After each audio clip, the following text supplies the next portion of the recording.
আজকে যুবকরা আমাদের কাছে চলে আসে কেন? কারণ ওর চিকিৎসা কোনো ফার্মেসিতে পাওয়া যায় না, ওর চিকিৎসা কোনো MBBS এর কাছে পাওয়া যায় না। যুবক আমাকে বলে, হুজুর হৃদয় আমার ভেঙে গেছে, প্রেম করে আমি অসহায় হয়ে গেছি, চতুর্দিকে অন্ধকার হয়ে গেছে। আমি বললাম অন্ধকার কেমনে? সূর্যের আলো দুনিয়াকে আলোকিত করেছে, আমার মনটা কেন জানি সূর্যের আলোতে আলোকিত হয় নাই। আমি বললাম যুবক তুমি কি চাও? যুবক বলে হৃদয় যখন ভেঙে গেছে আমি সুসাইড করব। এরকম অনেক যুবক আছে না নাই?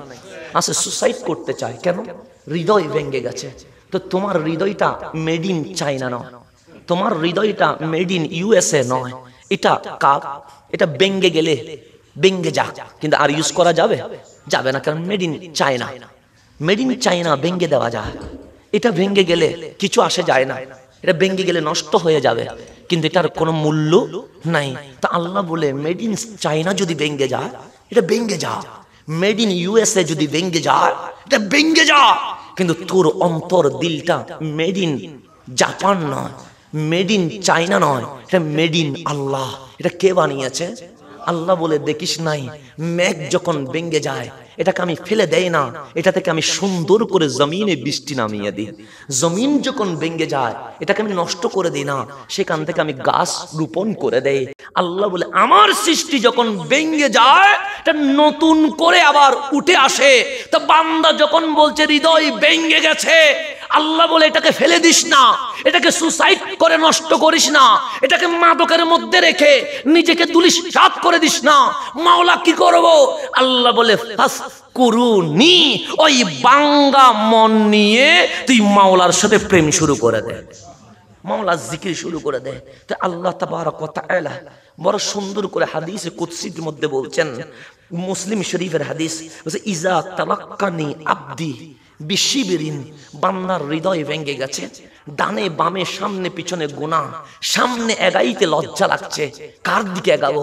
যিনি আমাকে বানাইলেন আমি ওনার ওয়াফাদারি করি নাই। কার দিকে এগাবো? যিনি আমাকে রিজিক দিয়েছেন আমি কখনো শুকরিয়া আদায় করি নাই। আল্লাহ বলে ইজা, যখন তালাক্কানি আবদি বিশিবিরিন, বান্দা আমার সাক্ষাৎ করার জন্য, আমার সাথে প্রেম করার জন্য এক বিগত যখন এগায় আসে, লজ্জিত শরীর নিয়ে যখন বান্দা এক বিগত এগায়, আল্লাহ বলে তালাক্কাইতুহু বিজিরাইন, আমি আল্লাহ দুই বিগত 1 ফুট এগায় আসি। বান্দা যখন ইজা তালাক্কানি বিজিরাইন, বান্দা যখন 1 ফুট এগায় আসে, আল্লাহ বলে তালাক্কাইতুহু বিবাইন, আমি 2 হাত এগায় আসি।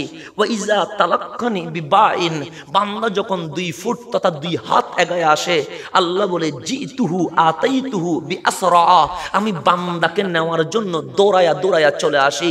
আল্লাহ ডাক দিয়ে বলে যুবক, বাঙ্গার হৃদয় নিয়ে তুই আমার দিকে আয়, আমি মাওলা এমন ভাবে তোকে নিয়ে নিব, তুলতে তুলতে তুলতে এত দামি করে ফেলবো যে বেলায়েতের মাকামে তুমি বান্দাকে আমি তুলে ফেলবো। তো আল্লাহ আমাকে ডাকছে, আল্লাহ আপনাকে ডাকছে, আল্লাহ আমাদেরকে আসতে বলছে। কার দরবারে? রহমানের দরবারে আসতে বলছে। তাই আজকে আমার সময়, আজকে আমার সুযোগ। রহমান আমাকে ডাকছে, রহিম আমাকে ডাকছে, গফুর আমাকে ডাকছে, সত্তার আমাকে ডাকছে। সেই জন্য যুবকদেরকে বলি, আর নয় ডান বাম সামনে পিছনে, আসো আমাদের একটাই রাস্তা, রাস্তার নাম সিরাতে মুস্তাকিম। ওই সিরাতে মুস্তাকিমে 1 নম্বর আদব থাকতে হয়। কি থাকতে হয়? আদব। আদব ছাড়া কখনো আপনি মাওলাকে রাজি করতে পারবেন না। সেই জন্য সুন্নিয়ত বড় আদবের নাম। আমরা ওলির ব্যাপারে আদব রাখি, আমরা আহলে বাইতের ব্যাপারে আদব রাখি, আমরা সাহাবায়ে কেরামের ব্যাপারে আদব রাখি, আমরা রাসূলের ব্যাপারে আদব রাখি, আমরা আল্লাহর ব্যাপারে আদব রাখি। এই জায়গাগুলোতে বেয়াদবি হলে আমরা প্রতিবাদ করি। আমরা কি করি? প্রতিবাদ করি এই জায়গাগুলোতে বেয়াদবি হলে। কেন? কারণ বেয়াদব কখনো আল্লাহকে রাজি করতে পারে না।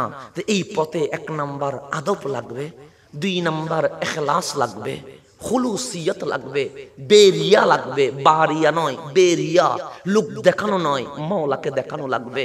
আপনার বুকে যদি আদব থাকে, দুই নাম্বার যদি ইখলাস খুলুসিয়ত থাকে, আপনি সফল হবেন। আপনাকে কেউ পিছন থেকে আটকিয়ে রাখতে পারবে না। দুনিয়াতে কিছু মুসিবত আসতেই পারে, আল্লাহ বলে ওয়াবাশশির সাবিরিন, মুসিবত আসলে ধৈর্য ধরিও, বাকিটা আমি মাওলা দেখব। রব্বে করিম আমাদেরকে ডাকছে, দুটো জিনিস নেন, এক নাম্বার আদব নেন, দুই নাম্বার ইখলাস খুলুসিয়ত নেন। এই দুইটা জিনিস যখন বুকে রাখবেন আপনি সফল হবেন। তাই আমি চারটা নসিহত করে আমার কথা শেষ। এক নাম্বার জানবেন। এক নাম্বার কি করবেন? জানবেন। কেন? না জেনে অন্য কাউকে বলা যাবে না। দুই নাম্বার অনুধাবন করবেন, যেটা জানবেন সেটা বুঝার চেষ্টা করবেন।